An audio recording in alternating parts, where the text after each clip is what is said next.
1123 ईसा पूर्व भारत झेलम का युद्ध समाप्त हो चुका था, परंतु भारत के आंचल पर अब भी विदेशियों के कदमों की आहट सुनाई दे रही।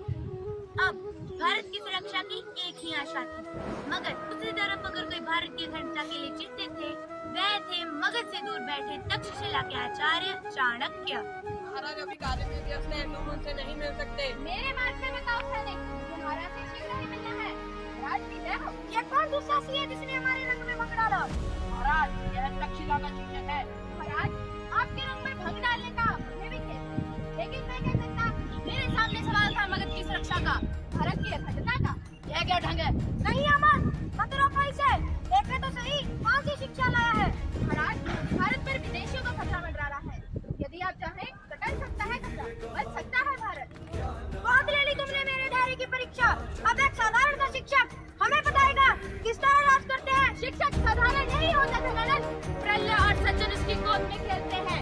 मालिकों को कैसे बनाना है यह एक शिक्षक ही जानता है। अब तुम हमें सिखाओगे शासन चलाना। सैनिकों, इस शिक्षक को इसकी सीमाओं से कलेक्टर दरबार से बाहर कर दिया जाए। किसी कानूनी दिक्कत नहीं, चाहे वो धनानंद हो या फिर संपूर्ण जगत को जीवन प्रदान करने वाला धर्मशक्तिमान सूर्य। अपमान और अपमान, अहंकारी अपमानी धनानंद, आज तूने मेरी शिक्षाओं का अपमान किया है। तेरा अपमान करने का यह साहस, मैं आचार्य चाणक्य यह प्रतिज्ञा लेता हूँ, मैं तेरे और तेरे कुल का नाश करूंगा। आगे शिक्षक, अगर तू एक भावी सम्राट देगा और जब तक मैं अपनी प्रतिज्ञाओं को पूर्ण नहीं कर लेता, तब तक मैं अपनी शिक्षाओं को नहीं बांटूंगा। आचार्य निकल पड़े अपनी प्रतिज्ञा पूर्ण करने। दूर कुछ बच्चे राज्य दरबार का अभिनय खेल रहे थे। चंद्रगुप्त की जय हो, सम्राट चंद्रगुप्त की जय हो। आज की सभा प्रारंभ की जाए। महाराज चंद्रगुप्त, इसका अपराध क्या है? महाराज इसने दूसरे नागरिकों पर आक्रमण कर उन्हें लूटने का अपराध किया है। नागरिक, क्या तुम्हें अपना अपराध स्वीकार है? निर्दोष महाराज। झूठ मत बोलो नागरिक, अगर किसी पर भी अन्याय होगा तो उसके बाप का भागी मैं हूँगा। मुझे माफ कर महाराज। नागरिक, प्रजा की रक्षा करना और जीवन रक्षा करना मेरा प्रथम कर्तव्य है। आज की सभा यही पर समाप्त की जाए। क्या नाम है तुम्हारा? चंद्रगुप्त। और तुम्हारे आचार्य का? मेरा कोई गुरु नहीं है। क्यों? सब बोलते हैं मैं हीन कुल का हूँ।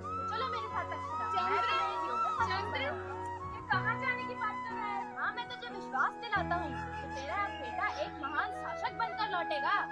चले। मैं चंद्रगुप्त मौर्य आप सभी को ये वचन देता हूँ कि मगध और मगध की जनता की निस्वार्थ भाव से सेवा करता रहूंगा। चंद्रगुप्त, अब ये तुम्हारा ये प्रजा का